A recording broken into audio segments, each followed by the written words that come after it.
Hey everybody, welcome back to my channel. My name's Erin, and today I'm going to paint this pebble painting for you.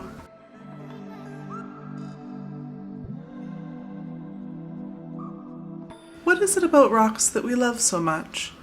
You know the feeling, when you're walking along a beach and a bright color in the sand grabs your attention. You bend over to pluck this bright color from the ground, and for a moment you stand and hold the smooth pebble in your hand. You turn it over, examining it from all sides, while flecks of color captivate your eye. The cracks spreading through this perfect piece of art make it all the more beautiful. I've always loved collecting rocks, even as a child. I would make my mom carry a pail to hold all my rocks in. After the pail got full, she would start tossing rocks out as I gave her new ones. I just couldn't get enough. It's not that I wanted to lay in a bed of rocks or anything, it's just that they're all so different. That rock I picked up might have been red, but that was a reddy orange one, and this one's reddy purple. This one is a volcanic rock filled with holes and pits, and the other one is smooth. They're totally different. Even as I grew up, I still carried that fascination with rocks.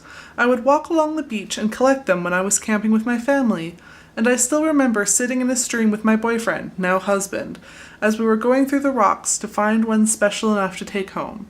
I found a few. When we got home, I put them in the fish tank so I could see them all wet, shiny, and colorful. You see, it's no accident that we have such incredible rocks here in BC. When I was in university, I studied rocks for a while, actually geology, and one of the first things they show you is a map of Canada.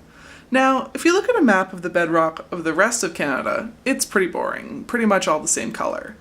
But when you get to BC, it looks like a rainbow exploded all over our province.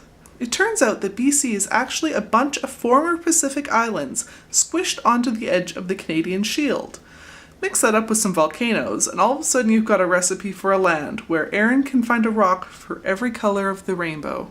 So all of that added up to me walking along a street in Vancouver, and a bright bit of color caught my attention.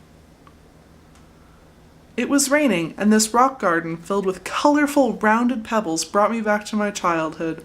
If I had a pail to fill with rocks, I'm sure it would have been overflowing. It's just that each pebble was so unique. Instead, I settled for a picture and continued on my journey. When I came home and posted this picture on social media, I asked you all to vote. I put up some other great pictures, but you guys chose the pebbles. I cropped a little part of a large picture of rocks and started painting them. I was true to each of the rocks in the picture. I tried my best to capture their character, color, shape, and smoothness. I even added some acrylic medium to make them a bit shiny. This painting is called Pebbles. I painted it with acrylic paint on a stretched canvas, 16 inches by 20 inches in size.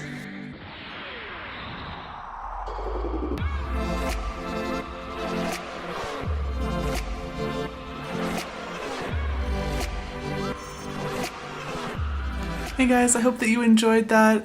It was a really long painting to paint. Wow, it took me about 30 hours and like my shoulders hurt, but I'm really happy with how they came out. I like that the rocks are all individual and every single one of them looks different. I actually used only 4 colors to paint this. I used alizarin crimson, yellow ochre, phthalo blue, and ultramarine blue, also black and white. And that was a really interesting challenge because I painted that with so few colors and produced so many different colors that I'm really content with how that came out. I think that it's got a harmony to it.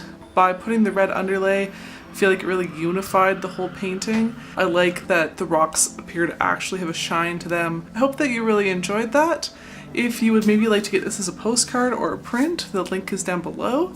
I've got my Postcard of the Month Club up on my Patreon, which is where I will send you a handwritten postcard every month. I will tell you about the painting that I chose, and you'll get to keep that. You can put them in a little frame. They're really great for that. And it's really like a fun way to support me, and so I can send you something really personal.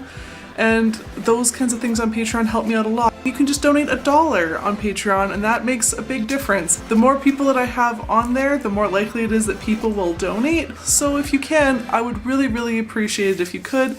I've got a badass people list up on my website, where if you want to be one of my badass people, then you can go over there and I will put you on a list on my website forever. Thank you so much. I really hope that you enjoyed this, and I will see you next week, guys. Bye!